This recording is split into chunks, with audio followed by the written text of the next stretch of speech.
Can you hear me now? Can you hear me now? What? How about What? now? What? Can you hear us now? Hey, in What? DC, can you hear us now? Yeah, I think they can. Hello? Hi. Hello, viewers. How are you? I hope they're doing better than what most of us in the north are feeling this week, because I don't know how you are doing down there. But I woke up, what was it, Thursday morning, to an inch and a half of snow. And what happens when an inch and a half of snow just magically appears? Everyone forgets how to drive. Yeah. In a span of about 30 feet on the highway, not even that far going into the highway, I saw one car in a farmer's field, another car that was facing this way in the median, and then a police car with a car facing this way. Oh, awesome. Yeah, it was a great way to start the day. Yeah, things I don't miss about the Midwest. Yeah, Yeah. I would love to move, but man, I kind of love this part. Here's the thing. I love Michigan. I like the community about it. I just really hate the government in Michigan. But that's for a totally different show. Yeah, it is. It is because today. Today we're gonna talk about it's all about the race, oh agenda. It's all about the race, oh agenda. Indeed, indubitably, because there are things going on in this nation that are beyond jacked up. Minnesota, I'm going to slap you. Now, I used to live there. My husband is from there, born and raised. I don't know what's going on in crazy liberal Minnesota, but I would really like somebody somewhere to get their head straight. There are two things going on in Minnesota high schools right now that I just, when I read them, I expected the sites that I read it on to be satirical sites. I really, truly, absolutely believed somebody somewhere to be like, ha ha, got you. No, this is legit. So the first thing that I got to pull them up because this is just, let's start with this one. Okay, so here's the situation. In Minnesota, there are students in high school that get suspended. I know, shocking. And many of those students happen to be not white. Again, shocking. So to combat this, we're not going to educate people on what to do to not get suspended. We're not going to maybe make sure that the things that they're being suspended for actually are offenses that should be suspended for, that sort of stuff. No. What they're going to do is, I'm going to read this. In Minneapolis, teachers and principals are no longer allowed to suspend a Hispanic or black student, but suspending white students is just fine. Suspending non-white students now requires approval from the district superintendent.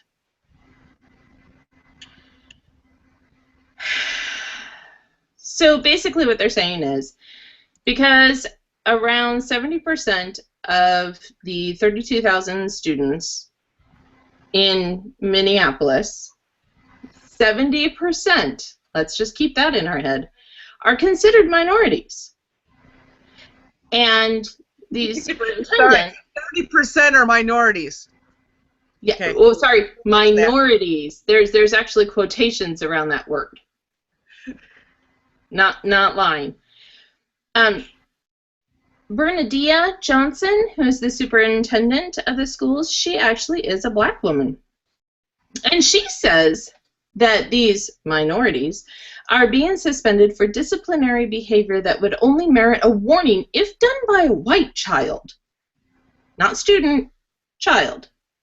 So they're going to put a stop to it by banning teachers from suspending black and Hispanic kids. Yep. Yeah. There's a few problems with that. Number one, I find it very counterintuitive to do something like that. I don't care what color your skin is. If you do something wrong, you need to be punished. To know that you're going to get a free pass because of the color of your skin, that is wrong on so many levels. I don't agree with it at all.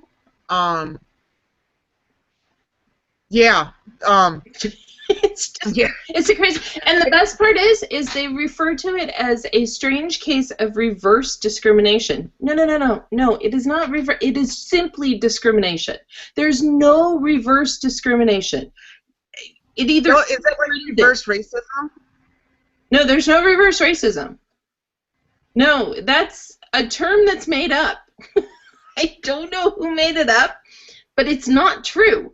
You are either a racist or you're not. It doesn't pertain to one particular race. It's whoever you are denigrating. That's racism. So if it's a black person who's racist against white people, they're still a racist. It doesn't matter. So hey, little rabbit trail, real quick. I actually know a black woman who does not like black people. Well, okay, certain black people, because I love her, and she's hilarious. She lives in a neighborhood. She's lived there all her life. She got her house paid off. She had to ask a coworker to come over and help fix a fence, and it was getting, it was like towards the fall. He's like, well, what happened? She was wearing a black coat. She's like, they moved in. I'm like, oh my goodness. Whoa. That's... Wait, you know what? It's okay, because here's the thing. She's black. It's right. Okay. So that makes it okay. Yes. That makes it okay. That makes it okay. Indeed. Little rabbit trail, because I think that's like one of the funniest stories, because I know this woman, I love her, and I adore her, and it was like the funniest story I've ever heard about her. That is hysterical. Yeah. This whole thing with Minneapolis. Okay, so my son is about to go into high school, and had we stayed in Minnesota, this would be directly affecting me. So essentially what they would be saying is that my son could be suspended for something that another student who's non-white does, but they get a slap on the wrist or don't even, like, nothing really happens to him, but my son would be suspended because he's white. And let's talk about that statistic. 70%. So what they're saying is the majority of the students that are getting suspended are non-white. But the majority of your students are considered non-white. So that lines up. Mathematically, yeah. I mean, unless, oh wait, they're doing Common Core math. There you go.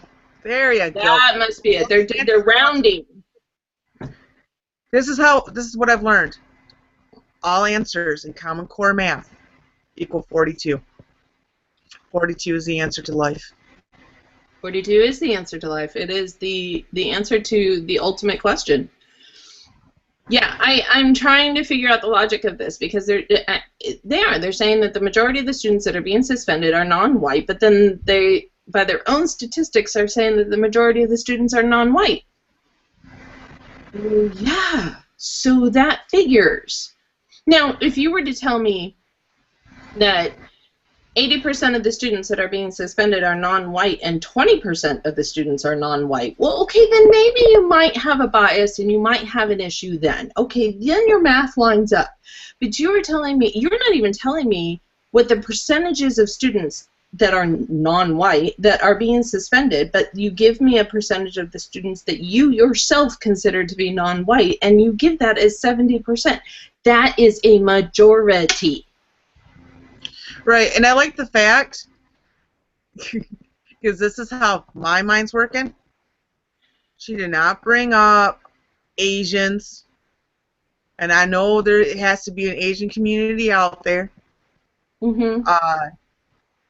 Arabs,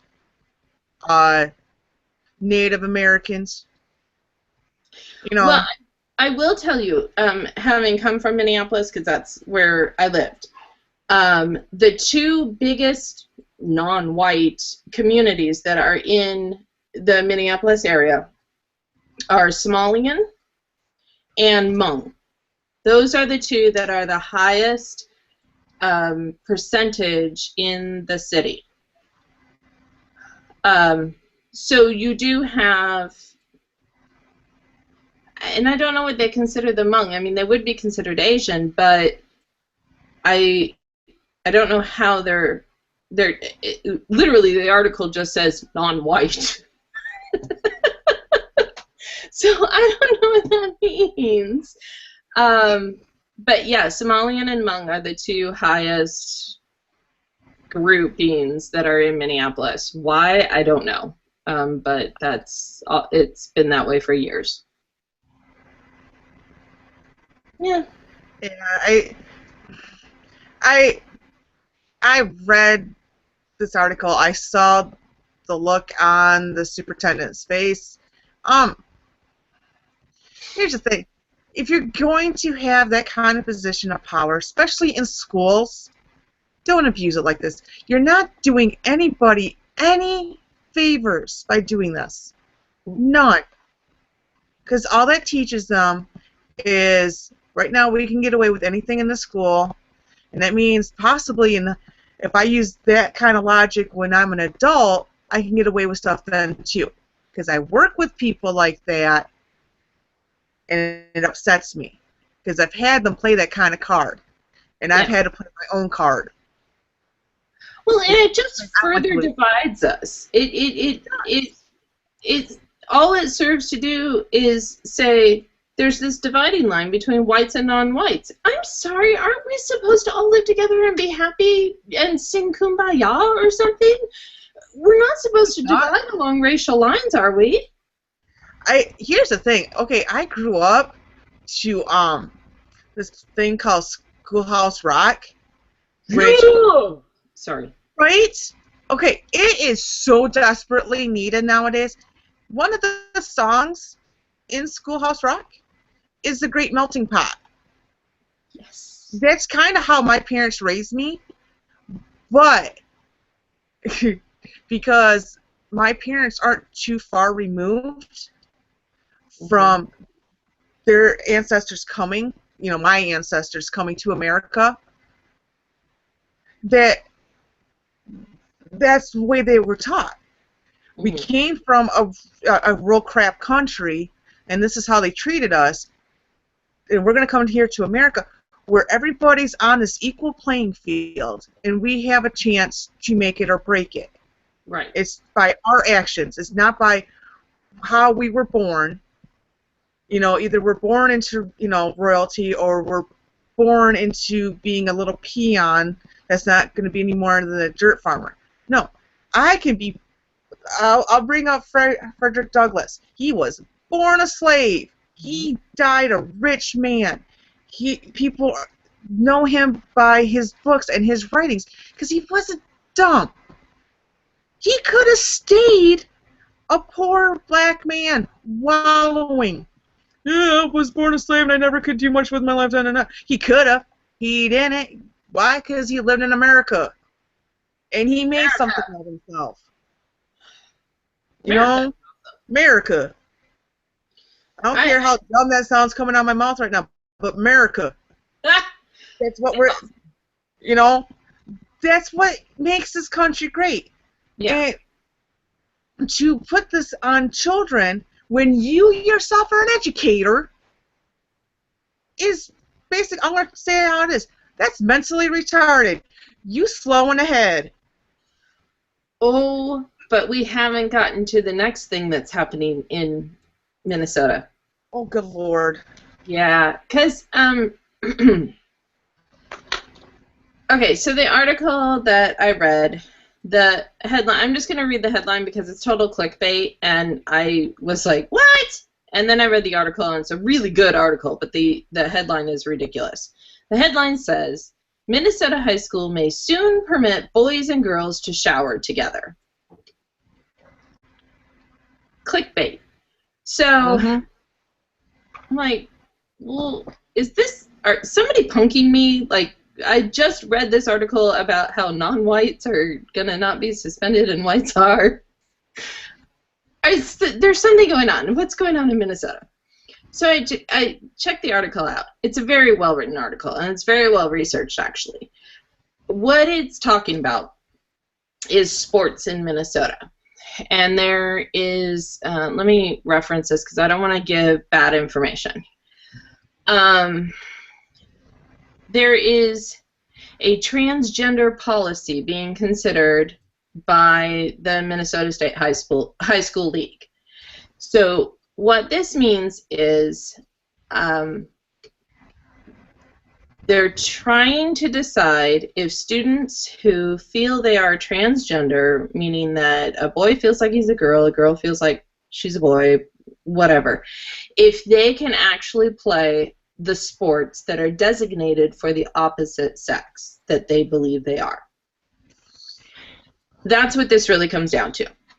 But as they get deeper into the case and talk about the things that are like little offshoots of this, like how do you do that? What is the criteria? How can you definitely say that this student deserves this? Are we doing this based on strength and agility, or are we doing this just based off of a student says they feel a different way?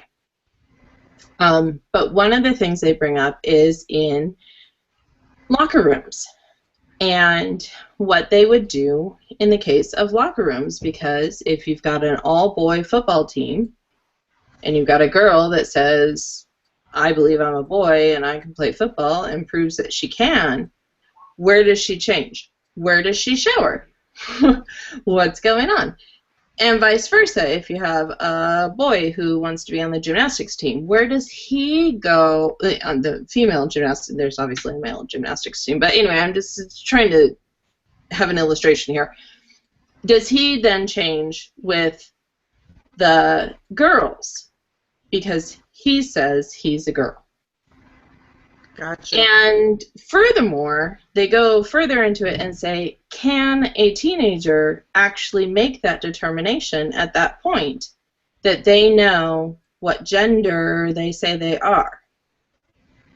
And there's lots to say, no, they can't make that decision. And I would actually honor that, because one of the things, the last thing to develop in your brain is your reasoning center. So being able to see around corners and make wise choices, and that doesn't develop until your 20s, your early 20s.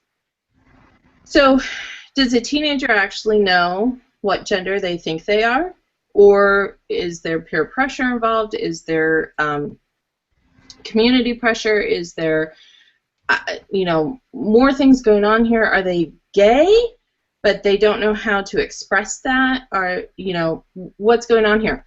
So this legislation that's up is going to say, if it's passed, that students that say they're transgender can then play on the opposing sex team. But okay, and I know this is here's the argument that's always made, and here's the thing, and because I'll make it too. Because we all know there are going to be kids out there that will do this. Because we all know teens. We all know them.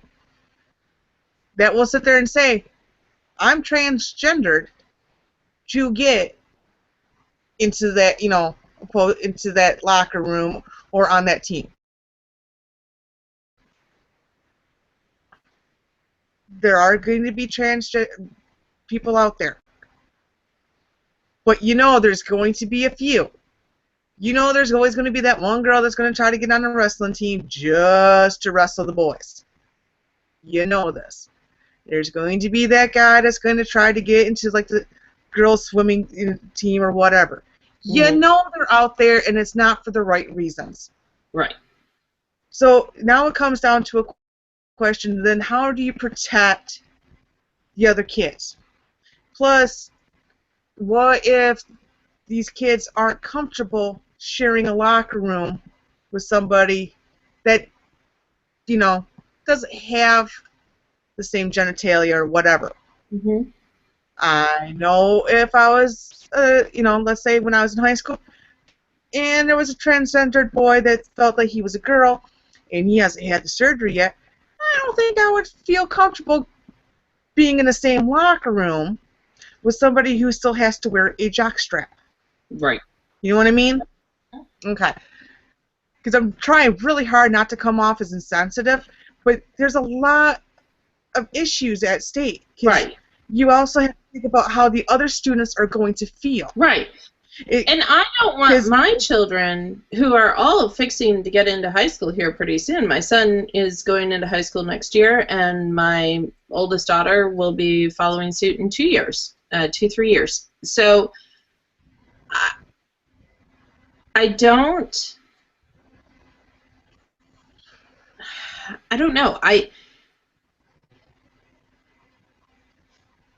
It's one of those, you don't want to be totally insensitive to somebody who may actually, in fact, be transgender and may actually figure that out at a high school age. But I'm looking at percentages. I'm looking at the likelihood of this being an epidemic, for lack of a better term. How many students are we likely to talk about here? Are we talking about thousands, or are we talking about hundreds, or are we talking about dozens? Or less? Right. And then we have to look at the other side of that, which is the students that would have to accommodate that small fraction of students. Because even statistically speaking, when we're talking just gay and lesbian, we're talking about a really small percentage of the United States, or world even. We're talking about 2 to 3%, 5% at the most, of people that actually identify as being gay or lesbian. How many, and transgender is even less. So, 98% of the student population is supposed to accommodate 2% of the student population in a highly personal and private area. I don't get that. Like, here would be the way to solve it. Okay, you're transgender, you want to play on the opposing sex team? You change in whatever genitalia you have, you change in that locker room. You do not enter the other locker room. You can shower in there. You'll be by yourself, probably. But, and then we look at cost effectiveness of that. Is it worth it for those schools to keep that locker room open for that one person? Well, and here's the thing about that, though, too. Because I know, like, it's a school I went to. Like, if there's a girls' basketball team, the team that they were playing, the visitors team, would take the boys' locker room and change in there. Yeah. So that would be a problem with that. But I can see where you're coming from, because to me, the only way that I can see this somewhat working, because as a libertarian, I had to look out for the individual because they are really the smallest minority. Right. It has to be one of those things that it has to be a case by case. It cannot be an umbrella thing where all of it has to be good. It's an all or nothing deal. You can't have that. It's never going to work. Because Lord knows we can go through history and find out every time that they try an all or nothing thing, it has just been bad.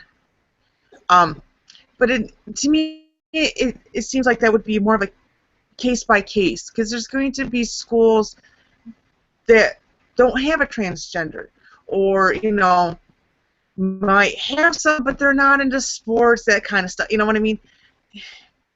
I don't like a whole thing of forcing stuff to happen. I don't know. It needs to be a case by case because some school districts might feel different. It's a community thing. You know, I don't know.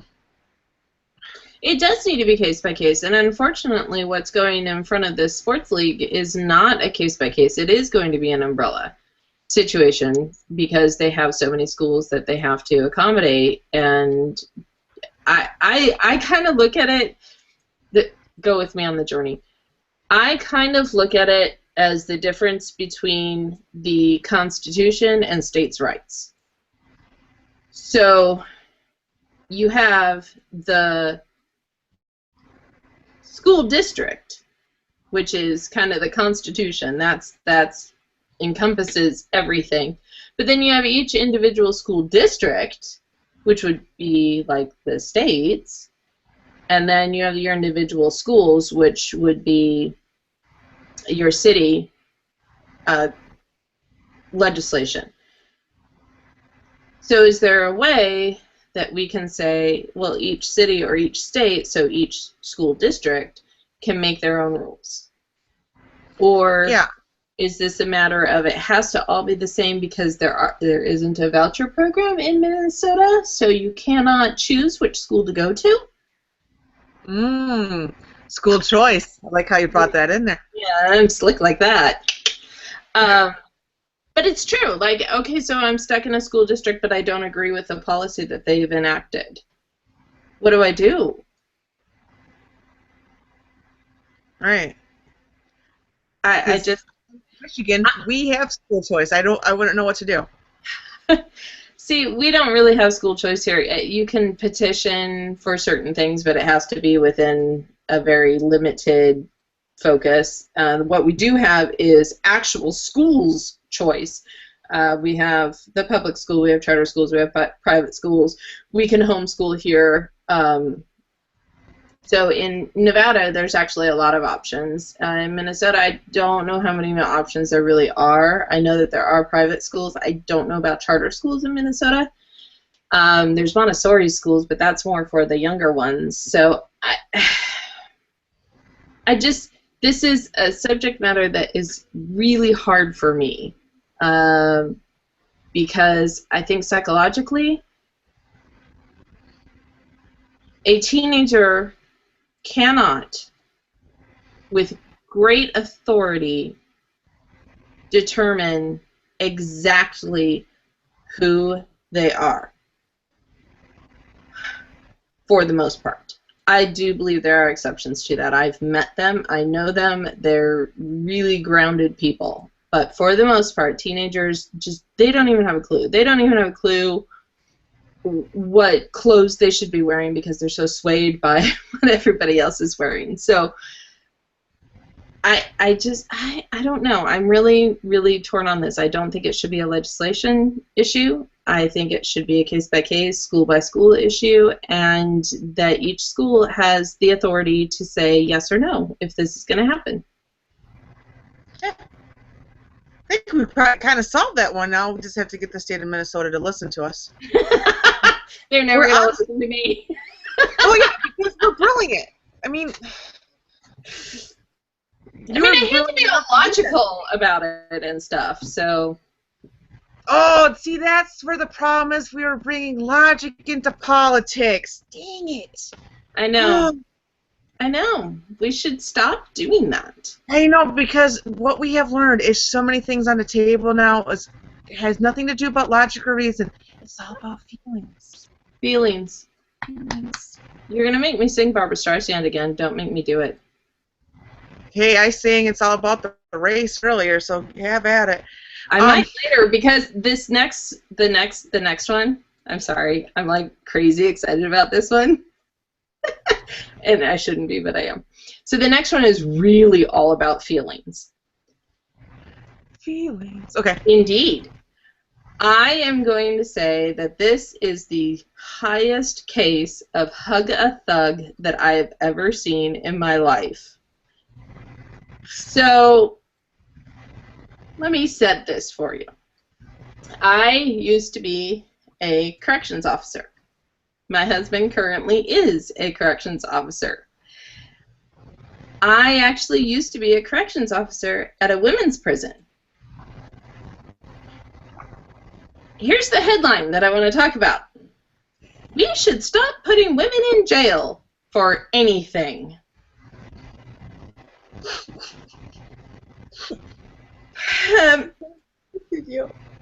Yeah, so basically, this is a very long article.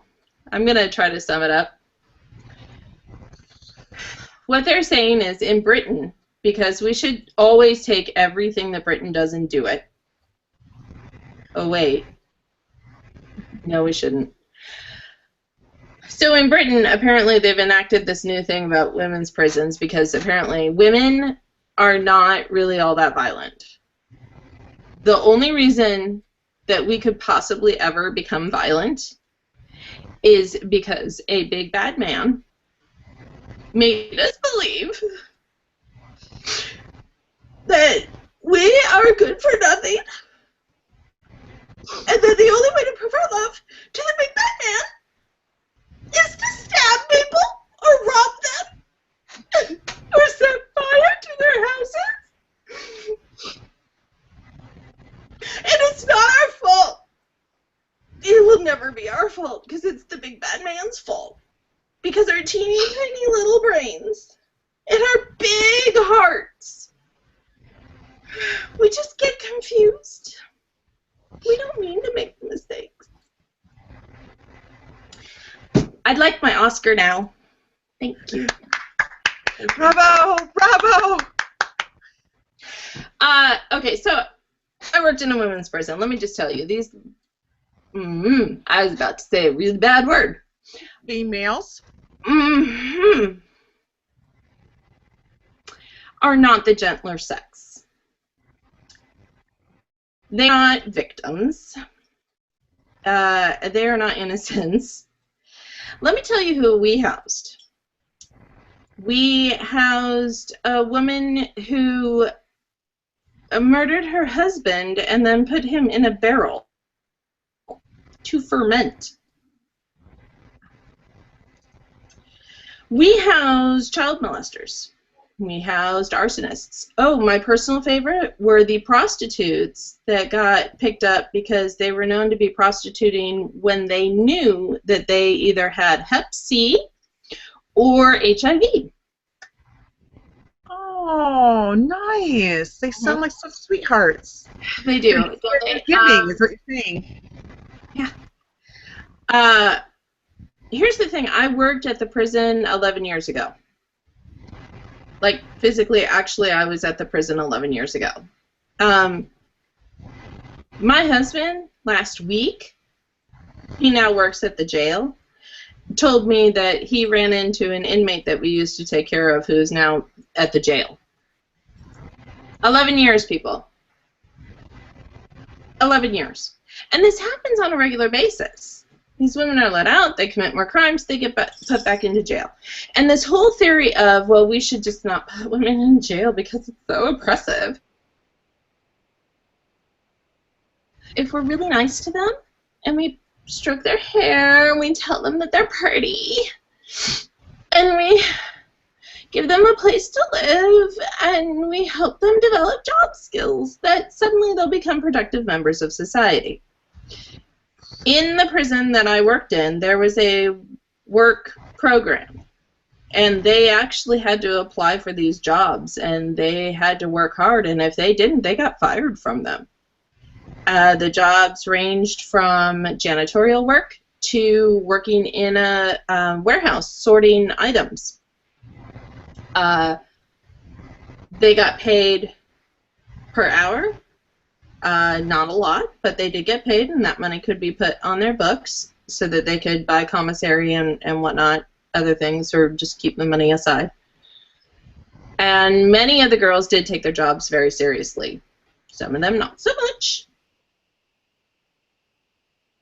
But even with that, even with the work program that was in the prison, the rate of recidivism is pretty high. Now, some non-violent offenders, people that maybe were bystanders on a crime, so maybe their big bad man did commit a crime and they were there, you get charged with the crime anyway because you were there and you didn't do anything about it. Maybe in that instance, those are people that we could take aside and be like, yeah, okay, so maybe we can rehabilitate you. But no, not for the most part. These girls, they made these decisions. They made them consciously. Some of them were beaten by their big bad boyfriends, but not most. And there was one instance, and this is something that just will always stick in my head, and I'm not going to say who it was, and I'm not even going to talk about the case, but my husband happened to be working in the hole that night, the solitary confinement, and that's where prisoners would go right before they went for their court dates. And there was a very high-profile case here in Las Vegas, and it actually got a retrial. It was a murder case, and it got a retrial. And the gal was being housed in solitary because she was going to court the next day for a verdict. And my husband was working there that night, and he stopped by and was talking with her because sometimes it's fun to talk to the inmates. They'll actually talk to you, and they say some crazy things. And my husband said, so why is it that you're getting a new trial? Why'd you get a new trial? And her response wasn't because I'm innocent or because new evidence came to light or anything like that. Her answer was, the lawyer fucked up. Excuse my language, but that was her exact wording. Nice. Huh. So, because for me, if I got a new trial and I had been innocent, that would be the first words out of my mouth. I didn't do it. But that's not what she said. And then she was like, Little side note to that, later on, I was working at a credit card company, and I got a phone call from a very nice gentleman who had a credit card with a very high limit.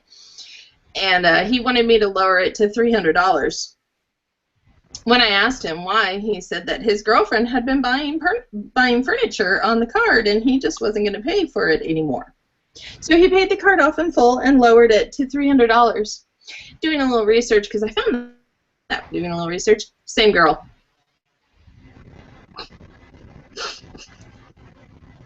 So he picked a winner, huh? Nice. Mm-hmm. So anyway, my point is that we are not the gentler sex all the time. No. I don't use the word gentler. I like to use the word fair every once in a while because I like to think of it that way. I don't think of us as weaker at all because I always hated that one. Well, women are the weaker sex. Really, guys? You try having a kid. Even though I personally have not had one, I was in a room with my friend who did have one. When you can pull off that stuff and then go back and have another kid, then talk about who weak. I've had 3. And I would like to call you a badass because here's the thing. I have to give it up to people like Michelle Duggar because she's had 19. No, I don't think any of them are twins. That's 19 pregnancies, not any C-sections, natural birth. She comes off as a very sweet woman. I'm pretty sure she is badass. Why? Because she remembers what it was like to give birth, and she went back and had more kids. Badass. I agree. Those are the women you don't screw around with. Why? Because they're badass. Because they know the pain. They go through it anyways. Yep. They might be slightly crazy, and that's what makes them badass. I think most women are pretty much crazy, which, again, is another reason not to not jail them. that's a lot of negatives in that sentence, but I hope you could follow that. This whole notion of treating women with kid gloves is ridiculous. You just perpetuate the stereotype that we are weak and cannot function unless somebody is helping us. The damsel in distress situation, like, it's one of my favorite Disney movies is Hercules, because when Hercules meets Megara, her initial line is, "I'm a damsel, I'm in distress, I can handle this. Have a nice day."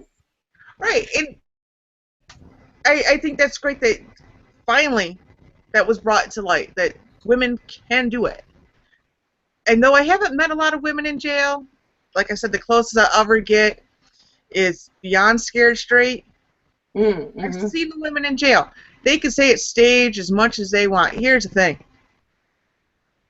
I know, psychologically, staying in that kind of room for that long with that many other females will mess with your head. If you've ever worked in an office, in cubicles, where there's a whole bunch of women around, and you only spend 8 hours a day there, you are psychologically mad in 30 days. Proven fact. We'll get stabby on you. Oh my goodness, we'll get stabby on you. That's why we're not allowed to have letter openers anymore. Fights break out in the prison all the time. I mean, I've had, when I worked there, I happened to be pregnant, so I wasn't allowed in the general population, because they get weird about that, you know, they don't want my pregnancy to be in trouble. So, whatever. But I would have to call officers in because fights would break out in the shower. And you could see it. I mean, the shower is pretty closed off, but you could see shadows. I mean, it doesn't take a rocket scientist to figure out, oh, one girl went in to take a shower, one girl came in this entrance, two girls are standing here, and another girl went in the other entrance, and now there's all this movement in the shower. Either they're having sex or they're fighting. Either way, they're in trouble. So, you know, I don't know. This whole notion of hug-a-thug just drives me absolutely insane. I think there are some inmates that, yes, can be helped with a calm demeanor, with somebody who can hold your hand and take care of you and tell you everything is going to be okay. Yes, there are a few inmates that will respond to that and can turn their life around with that. Most, no. They are badasses. They are not people you want to meet alone in a dark alley. Really. Like, some of them work at the Walmart that I go to. I've had to make U-turns and walk out with my kids because I don't want them recognizing me and then seeing that I have kids. My husband gets called, you know, "Yo, CO!" You'll hear that every so often when we're out and about. That's terrifying. These are not people that they should be jailed. If you commit a crime, you should be jailed. Right. It's how the world is supposed to run. But I'm with you, because here's the thing. Like the last story, it's case by case. You can't do an all or nothing. Right. Do case by case. Like you said, there's going to be people that get thrown into jail that really shouldn't be in there, should have gotten like a lesser charge or whatever because they were like a bystander. Here's the thing. Again, psychologically, there's a fight or flight response. Sometimes when you're in a situation, you may not know that you're going to be in that situation, so you don't have enough prep time. And next thing you know, there's a robbery and then there's a murder, and you happen to be there, and the guy you're with just grabs you, throws you in the car. Now you're considered a bystander. Now you're going to jail because your mind froze, and you couldn't do anything. That's not right to be, doing 3 to 5 or whatever the time is. I don't know. Every state has their own. Yeah, every state has a different policy on that. Now in a situation like what you're describing, what could happen, and now I'm going to get into all the legalities and stuff just because this is where my mind goes, but in a situation like that, she would have an opportunity then to call the police and tell them, hey, I know who did this. Now, she might get in trouble because she was there with them, but she would get in a lot less trouble because she's turning them in. You can turn state's evidence. You can make plea deals, and you can serve no time if you are a good witness, and you can point fingers. The problem is there's this culture of snitches get stitches, and nobody wants to be the one to say, yes, that person did it. Right. They're afraid of retaliation. And honestly, I can't really blame them. It happens more often than not. But to then say, well, we shouldn't put anybody in jail because of situations like that is just, like, I made my head hurt when I read that, because what you're saying is women are too stupid to come up with these crimes, and they're swayed by these men who just tell them what to do, and then they go and do it because their teeny tiny little brains can't possibly say, you know, I think that's a bad idea.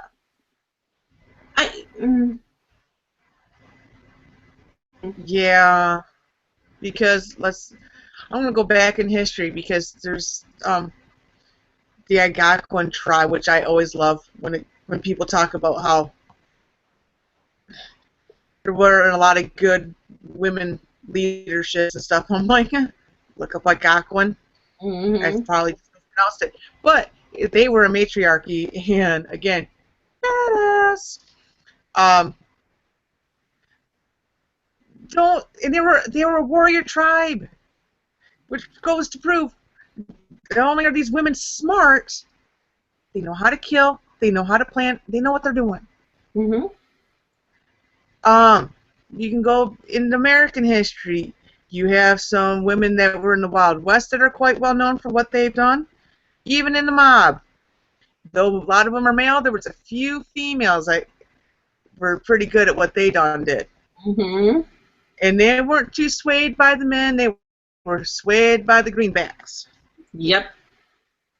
So, yeah. I don't know, I just, again, it's an all or nothing thing. Yeah.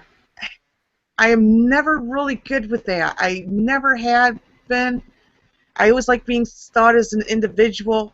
I want other people to be individuals. Lord knows I've told my nieces 1,000 times, don't follow the crowd, do your own thing. I wish they would have listened better. Yeah. But that's okay. It's okay. God love them. I just don't understand. But, you know, anyway, so in Minnesota, let's recap. In Minnesota, in the high schools, white kids are going to get punished more than non-white kids. Transgender students or students that think they're transgender may be allowed to undress in front of the opposite sex students. And women shouldn't ever go to jail. Right. Yeah, it totally seems legit. And since we're on an acid trip of logic, I love that. I would like to read you a flyer that was sent out from the KKK in Missouri. I heart this so much. Wait, heart. I can't get it in there. Heart. I heart it so much. Okay. All right. Just I gotta put glasses on for this. Oh goodness. Okay. No, don't say who it's from. Just read it. I already said who it's from. Oh, that's right. Damn it. Gosh, darn it. All right.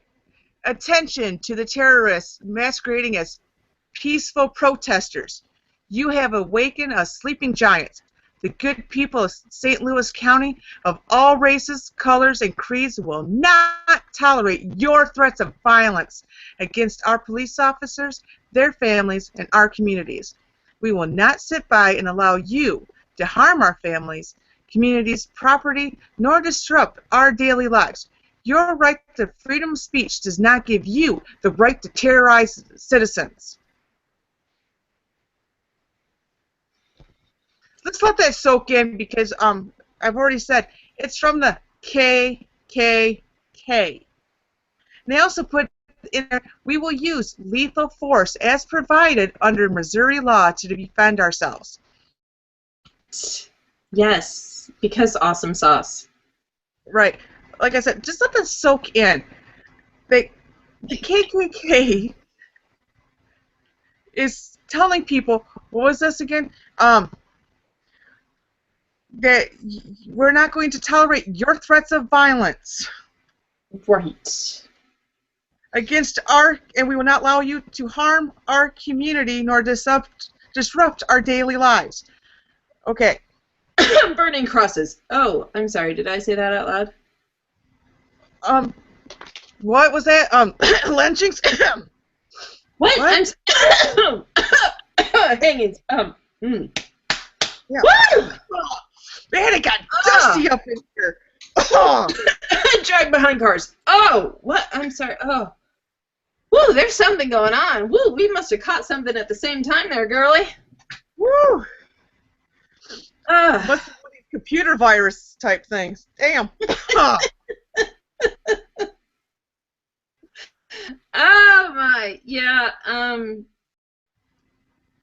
I never thought the day would come where I would actually sort of agree with anything the KKK said.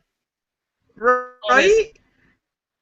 If I just saw that paragraph and didn't know who it came from, not the part about the lethal force, but just that part, if it just said neighborhood watch, I'd be like, yeah, all for it. Because it's the guys in the white hoods with dunce caps on. I have to apologize because apparently when I tell my children I'm recording, don't bother me, that means come knock on my door. I'm going to turn off my microphone for a second. Go ahead and fill in and tell them all about the KKK. Because, of course, I'm white. I must love the KKK, right? Here's the thing. I know there's at least one group of them in Michigan, and first time I saw them was on my way to my cousin's wedding, and at first I was angry, and my mom told me, no, you're not allowed to be angry at them, so I did the Christian thing, and I prayed for them. Though I'm going to say it now, it was in sarcasm that I prayed for them because I was a teenager. To go, more like, dear Jesus, bless their hearts, bless their hearts. Sarcastic praying? What's wrong with you? I was a teenager. And it was the 90s. So you want to hear the emergency? I'm sure our viewers are going to love this. Oh, please call the emergency. I can't wait. Yeah. So the phone rang. And it was somebody wanting to take a poll. And they asked for me. So my daughter brought me the phone. And they asked if I was a registered voter. To which I had to say, I'm sorry, I'm recording a show. Goodbye, click.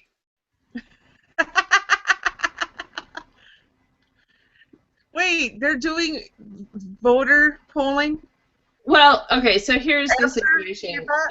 No. I know what that was for. Because here in Nevada, this is a whole other rabbit hole that just, oh my goodness, I don't even know where to go with this.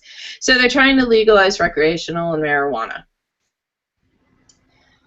And they just delivered yesterday 2,500 signatures on a petition to put it on the next ballot.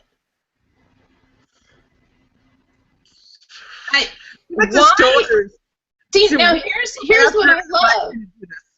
I know. Here's what I love is that the day after, so Wednesday, the day after I went to vote, I took the girls to the library, and I'm coming out of the library, and there's these people sitting there, and they look like vagrants. I'm not gonna lie, they really did. And the one gal goes, "Ma'am, are you a registered voter?" I said, "Yes, I voted yesterday." Like, you're a day late and $1 short here. Well, could you sign for a new ballot initiative? And in my head, I'm thinking, you're like 6 months too late. What happened here? I said, what is it that you want me to sign? For legalization of marijuana. I'm like, nope, catch you later. I'm out of here. Now, I personally don't care if it gets legalized or not. I think that there are some legal ramifications for having that done. My biggest issue is that there is no in-the-field test for whether somebody is high. That's my biggest issue with it. There's no way for police officers to test if somebody is high on marijuana. So you cannot test if somebody is DUI unless you draw blood, and you can't do that in the field. Anyway, but I just found it amusing that it's the legalized marijuana people that were trying to gain signatures the day after the vote went in. Gotta love stoners. Oh my god, you bring such a smile to your face. Good Lord. There's entertainment. It really, and all I could think about was, were you guys not organized enough to get the signatures to put it on the ballot? Well, oh, you're so cute. Like, rub your head, because that's just, wow. Maybe you should not hit the pipe quite as hard. Just saying. Put down the bong. Put it down. It's okay. It'll be okay. It will. But yeah, so that was, I guarantee you, had I stayed on the phone, that's what it would have eventually turned into, because there is nothing else for us to be talking about in Nevada. The voting is done. The votes have been calculated. There was not even like a, ooh, it's this close race here, although there was a, ooh, it's this close race in Maryland. Yes. Okay. I just have to say, because I know you love this guy. I went through my phone and I found my pictures that I took with him at CPAC. For those who have never heard of Dan Bongino, his name is spelled B-O. B-O-N-B-O-N-N-O. Bongino. How it sounds is how it's spelled. Okay. Though I'm not from Maryland, don't ever want to move there. This is what I love about this guy. He ran such an amazing campaign. I'm sad that he lost by such a small amount. But the reason I love him so much is he ran a campaign without any RNC GOP backing. He did it all on social media. He did it all on social media. He went door to door. He went to the people. Mm-hmm. And I forgot the percentage, but I want to say it was like at least 40%, 47% of the vote or something like that. Like, it was close. It was a 1% difference. 1%? Okay, so it was 49? Yeah. Okay, so right there, that tells you what this country wants. A guy in Maryland running under the Republican ticket without any big money or help from those people in D.C., not even that far away from him, lost by a mere percentage point. Right. That small. And here's the part that kills me, is there was a third-party candidate on the ticket that took 3% of the vote. This really am not a big proponent of a third party. That person drew 3% of the votes, and probably that would have gone to Dan Bongino had they not been on the ticket, in which case he would have won. That's how close it was. Actually, what I'm in favor of is candidates running with no designation behind them. Yes! Yes, can we have that? No Democrat, no Republican, no Independent, no Green Party. I don't care who you are. You tell me what your platform is. You tell me how you're going to get it done. And then you let me decide if I'm going to vote for you or not. I don't care what affiliation you have. Exactly. That's how it should be, because that's one of the reasons I loved about this year's elections, because there weren't a lot of platforms and stuff that were not Obama. When you have people like Mia Love, who, oh my goodness, if you don't even know who she is, number one, why? She's amazeballs. Look, her art. Get to know her because she's awesome. She is. I know she ran in 2012, didn't do as well, ran again this year, and she won. A lot of people don't really care for her because not only is she a woman, she's black, and she's Mormon, and a Republican.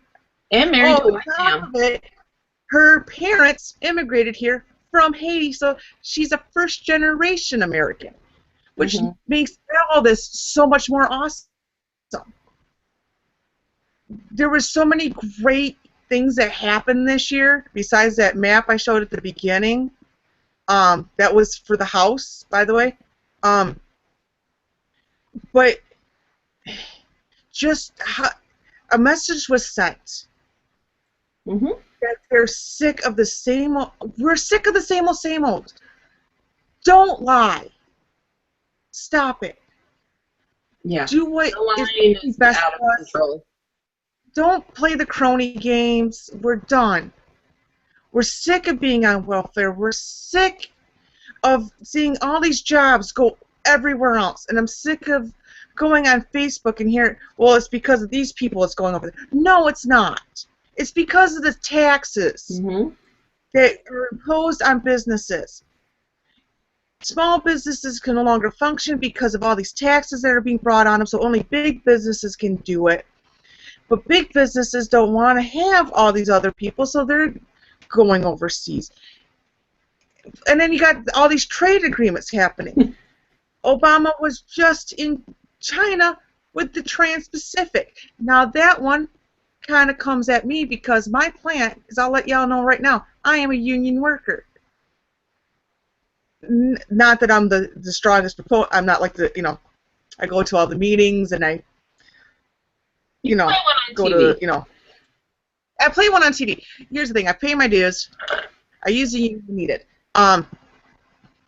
But when the union and the corporation it works for has a common enemy that is a trade agreement, that says something. Because I remember when I first heard about it, we signed petitions at work. I sent a letter to my senator and let her know, union, remember, I'm also from Michigan, union, and it was before Right to Work happened. She said, no, can't help you. So thanks a lot, Debbie Stabenow. I kept that letter, and I'm going to let everyone know in the state of Michigan know how you think about unions. See you in 2016. Yeah. I think the most interesting fallout from this is Mary Landrieu in Louisiana. Oh, goodness. And the reason it's so interesting is because all of a sudden there's this huge 180 shift in the Senate. They know they've lost. They know that they're no longer going to have the majority, and they're just trying to save this one seat. So now all of a sudden, Keystone Pipeline is like the belle of the ball, and the House just passed that, by the way. So let's see what the Senate does with that. I'm very excited to see what Harry Reid does with that. Maybe he'll just table it, but I think he's trying to save Mary Landrieu, who threw Harry under the bus. That's a good place for him, by the way. What? I said that's a good place for him, by the way. Oh my lord, yes. I'm from the state that he's supposed to represent it, and anyway, right. That's for another show. But right. this one woman is the biggest fallout from the entire election because they are kissing butt and turning all of their beliefs, everything backwards to save this one woman's seat. And the thing is, it's not savable. She's not going to win. So they're doing all of this for naught. And it's so disingenuous. And the public is seeing that finally. They're finally figuring it out. Oh, hey, now you've lost the majority. Now all of a sudden you're all about the middle class. Now you're all of a sudden going to make jobs happen. No, you had 6 years to do that. Mm-hmm. Right. No. So. Done. DUN done.